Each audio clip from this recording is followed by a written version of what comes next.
Nithyanandam Paramasukadam Kevalam Yanamurtim Dvandvaditam Gaganasarusham Tattvamasyadilaksham Ekam Nityam Vimalamachalam Sarvadi Sakshibhutam Bhavaditam Trigunarahitam Satguru Tam Namami. Nithyanandam, welcome to Nithyananda Leelas. I'm Nityamaya Detonaanda, coming to you from beautiful Uttarahalli, Bangalore in India.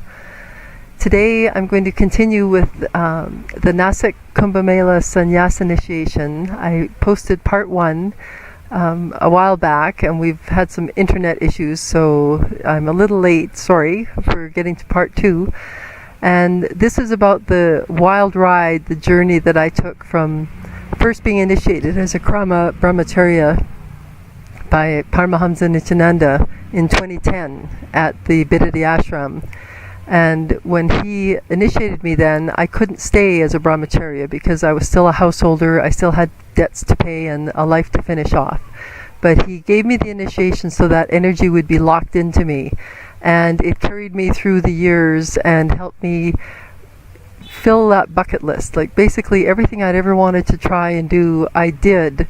And it was interesting because even when I was at a beautiful yoga retreat in Hawaii, which should have been the ultimate for me, I still thought it's not enough. This still isn't good enough. And it was that energy field that I was missing, the energy field of living around an avatar. And it was perfect because it locked in that sannyas desire into me, and I knew I had to come back and become part of his monastic order.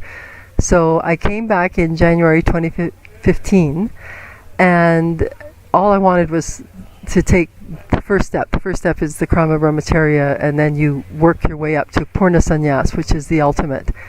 And everyone at the ashram knew I was back to take the initiation, and they kept saying, maybe it'll be this month, and another festival would come and go, and there'd be no initiations, and finally by September I was starting to wonder if it was ever going to happen.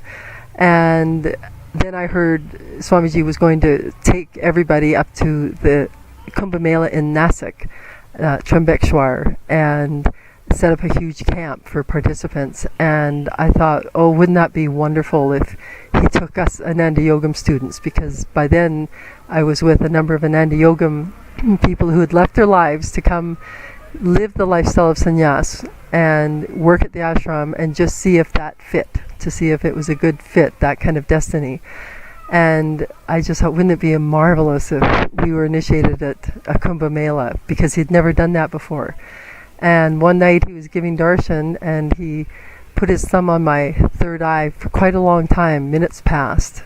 And he must have read what was going on inside, because 5 minutes later he announced, I think I'll take all the Ananda Yogam students to the Kumbh Mela with me. Well, we just all let out a whoop of joy, and you couldn't tie us to the ground. It was like we were a bunch of helium balloons. And so the preparations happened. Everybody boarded buses and trains and planes to get to Nasik, and our little group of Ananda Yogam students were the last batch to go. And so of course, whenever you're going to be gifted something huge by the cosmos on the spiritual journey, there has to be tapas. You have to have done some spiritual merit or gone through something to earn it. Excuse me. And so sure enough, we ended up not being able to go on any of the modes of transportation provided. We all had to stumble our way to a rickshaw, to a bus, to another bus, to get to the train station, to get in a luggage department, to get to Nasik. So we arrived 2 days after everybody else. But you couldn't kill our spirit. We were singing in the luggage department and sharing food and just having an amazing time.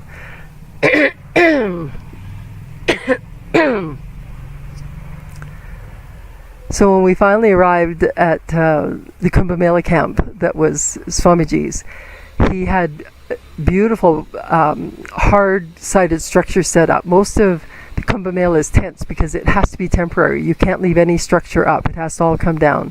But still he went to the expense of putting up steel beams and frames so that when the weather turned windy and rainy, our camp was fine. It didn't budge. And we all threw ourselves into the different projects that we'd been given while we were at Kumbh Mela. And it was just astonishing watching everything that was going on there. I talked in part one about being able to go into the river right after Swamiji had, and that feeling of nectar, that it was definitely an otherworldly liquid by the time the energy hit the planet. And so we'd gone through all that. We were watching some amazing things happen through the different processes Swamiji was offering free to the public. Every day people were coming in. We were feeding wandering sadhus by the thousands.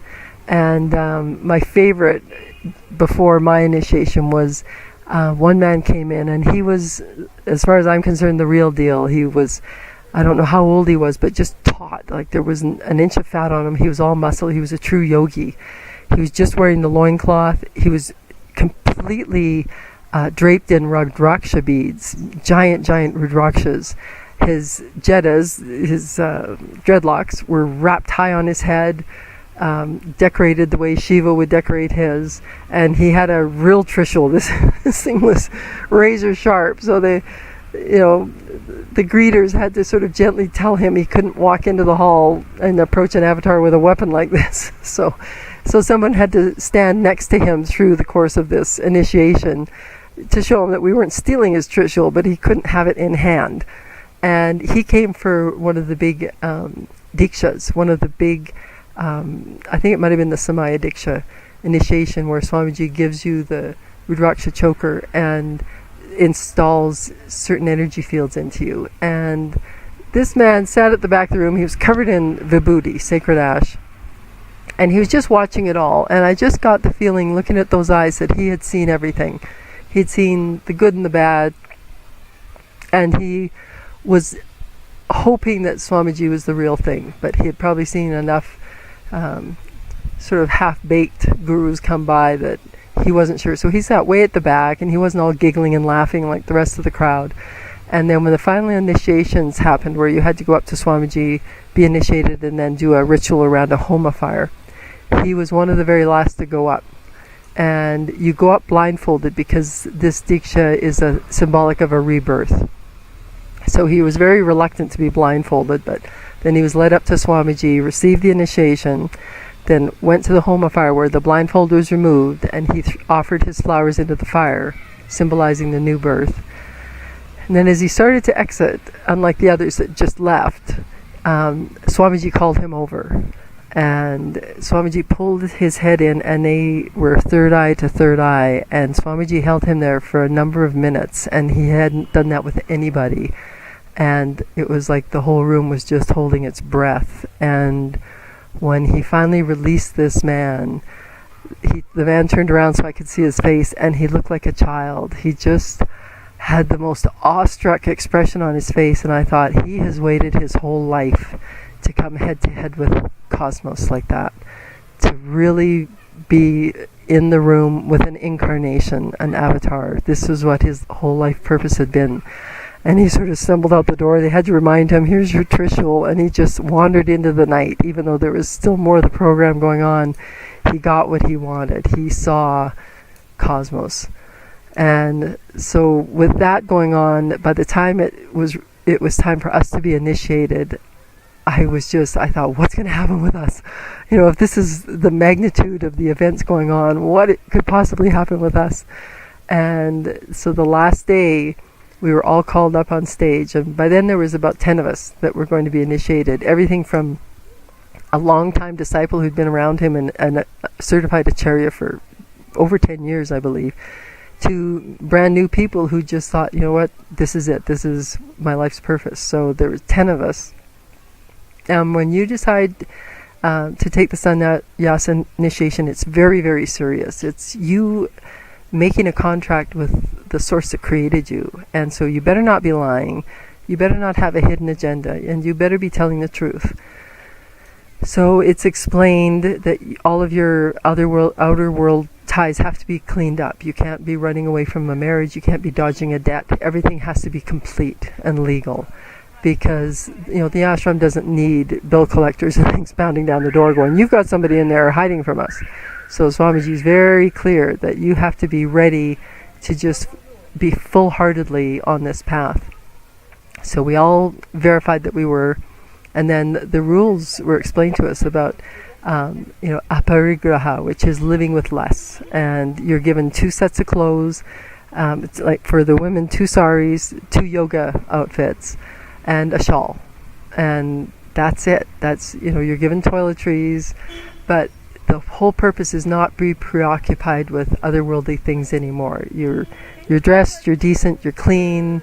You have to be impeccably clean. Swamiji won't stand for dirty clothes or dirty feet, and you have to learn to live with less. You have to practice asteya, always telling the truth. Like, it's a very, very sacred pact that you're entering into. So it was explained to all of us. We all agreed that we would make this testimony on stage in front of Swamiji. And then you shave your entire body, so you're like a newborn. And so we all ran off to get ready, and then suddenly I was called back. And one of Swamiji's assistants said, yeah, a bunch of us talked about it, and it's not going to happen for you. And I was like, what? Like, this was something I'd waited 6 years for, and I was being pulled out of a group of people who, on a whim, some of them had decided to take sannyas, and I was told, no, it's not going to happen. And they gave various reasons, but they were so illogical. That was my one hint that the game had cranked up.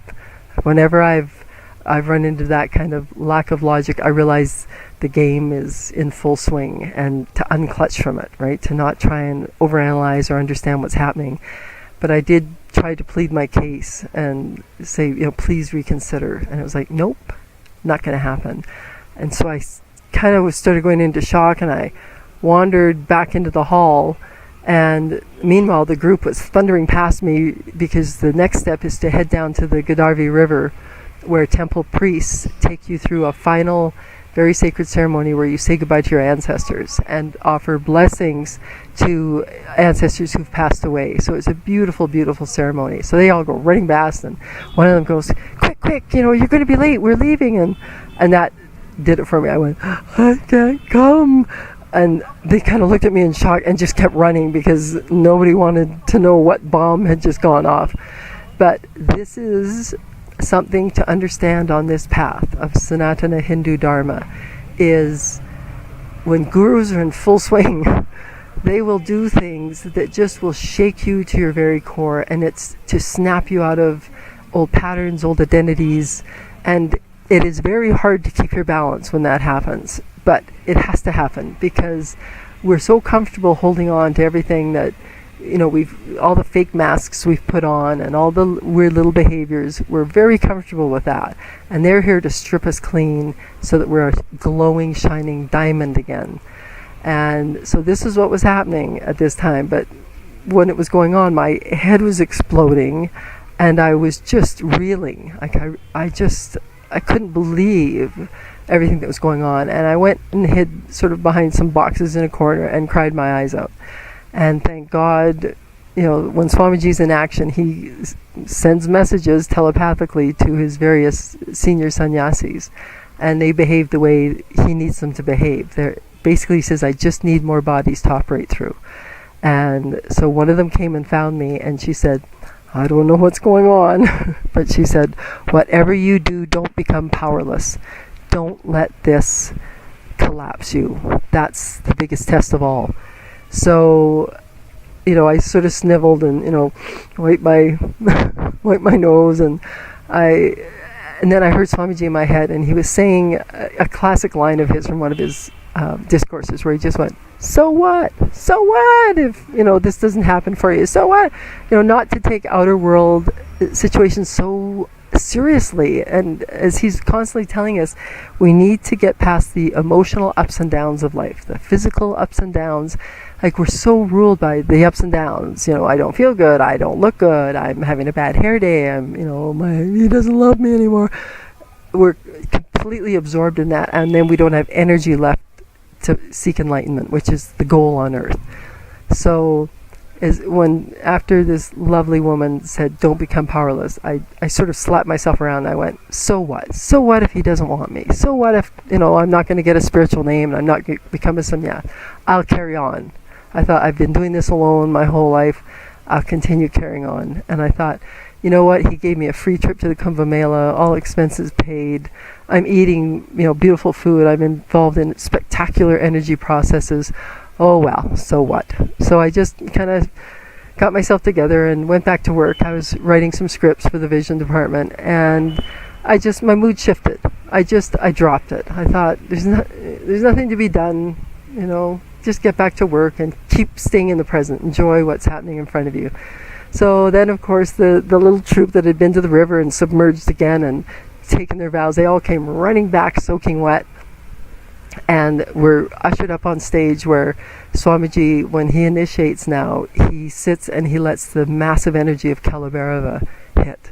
And this is one Leela that shouldn't be missed, because people have physically seen him get bigger. And a doctor has taken his body measurements before and after Kalabhairava's hit, and he physically gets bigger, which is impossible according to the medical establishment, but he does. And one of the Gurukul kids was even saying what he sees, because his third eye is open, is he sees that form pretty much fill the room. The form of Kalabhairava, it may be talking through the 6-foot form of Paramahamsa Nithyananda, but it is filling up the room. And that's the form that hits. And he's hit unconscious when this uproarious laugh comes out of that form. He just starts laughing and laughing. And that's when everything's ready to go. So one by one, this group was led in front of him, given their sannyas clothes, and Swamiji put his hand on their head, and Kalabhairava pronounced what their new spiritual name would be. And it basically means, this is the new you. The old name's dead, the old persona is dead. And so I cheered and clapped for them all. I thought, good for you guys, way to go.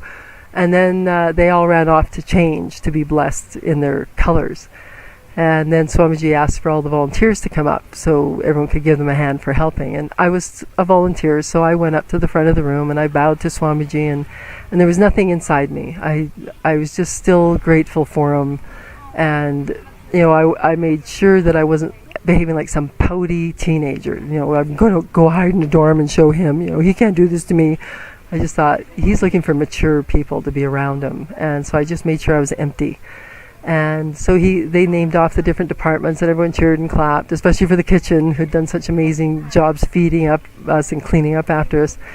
And it's almost like he scanned my form to see if there was any little hidden weird neurotic remnant from the Leela that had happened earlier in the day of him, refusing sannyas. And there was nothing. I had moved on. And so right on cue, he grabbed a microphone and he said, take her down to the Godavari River. He said, I'll give her a kavi, which this is called a kavi.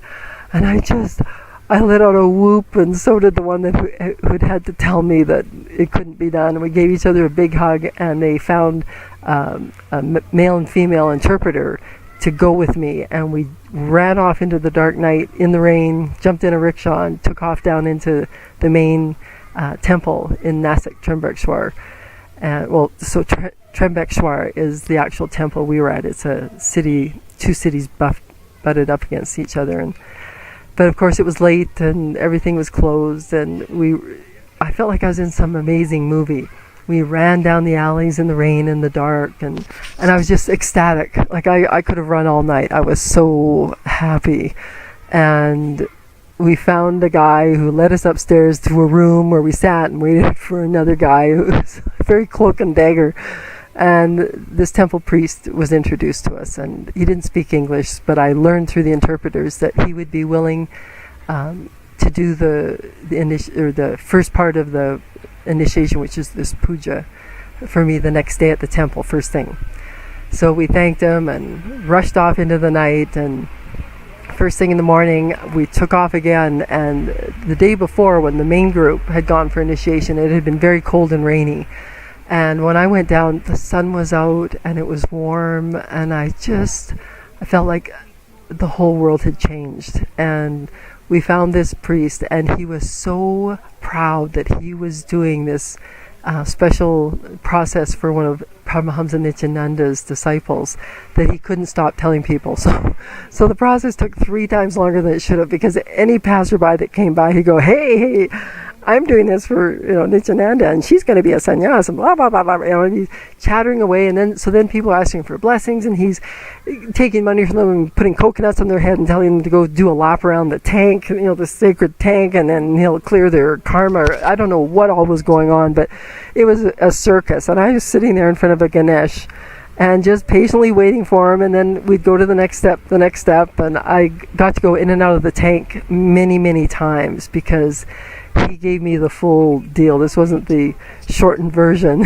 This was the whole, go submerge again, come back, do this, do that. And one beautiful thing I had to do was puja to your deceased loved ones. And I come from a very small family.